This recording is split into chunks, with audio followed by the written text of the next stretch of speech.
तो मन को स्थिर कैसे किया जाए, ये एक ऐसा प्रश्न है ना, जो सदियों से हर किसी के मन में उठता रहा है। चलिए आज इसी गहरे विषय को थोड़ा और समझने की कोशिश करते हैं। इसका जवाब हमें भगवद गीता में मिलता है, जहां एक बहुत ही गहरा उत्तर दिया गया है। जरा ध्यान से सुनिएगा इस श्लोक को। दुखेष्वनुद्विग्न मनाः सुखेषु विगत स्पृहा वीतराग भय क्रोधा स्थित धीर मुनिरुच्यते। मतलब दुखों की प्राप्ति होने पर जिसके मन में उद्वेग नहीं होता, सुखों की प्राप्ति में जो सर्वथा निस्पृह है, तथा जिसके राग भय और क्रोध नष्ट हो गए हैं, ऐसा मुनि स्थिर बुद्धि कहा जाता है। तो ये जो श्लोक हमने अभी सुना, इसका असल में अर्थ क्या है? देखिए, इसमें स्थिर बुद्धि वाले व्यक्ति के 3 मुख्य गुण बताए गए हैं। पहला तो ये कि वो दुखों से विचलित नहीं होता, दूसरा, उसे सुखों की कोई लालसा नहीं होती, और तीसरा, जो बहुत महत्वपूर्ण है, वो राग भय और क्रोध से पूरी तरह से मुक्त होता है। अच्छा, इस सुनने में तो बहुत अच्छा लगता है, लेकिन एक प्रश्न मन में आता है ना, कि हमारा जो अनुभव है, हमारी जो सच्चाई है, वो इस आदर्श से इतनी अलग क्यों है? हम तो जरा सी बात पर परेशान हो जाते हैं। आखिर ऐसा होता क्यों है? चलिए इसको एक बहुत सरल से उदाहरण से समझते हैं। एक छोटे बच्चे के बारे में सोचिए। उसे एक मामूली सा पत्थर मिल जाए तो वो खुशी से उछलने लगता है, और अगर उसका कोई खिलौना टूट जाए तो बस घंटों रोता रहता है।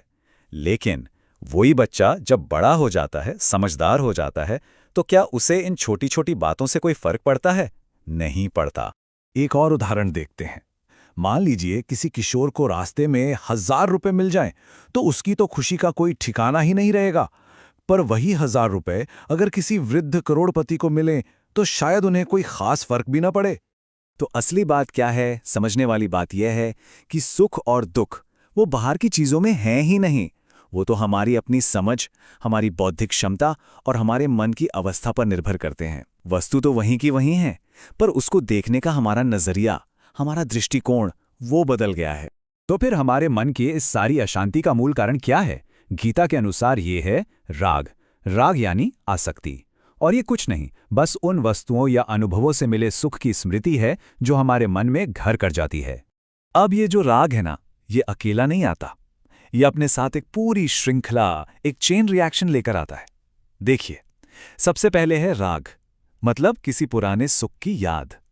फिर उस याद से पैदा होती है कामना कि भाई वो सुख हमें दोबारा मिले। और फिर जब उस कामना के रास्ते में कोई रुकावट आती है, तब जन्म होता है भय और क्रोध का। देख रहे हैं पूरी कड़ी? तो इसका समाधान क्या है?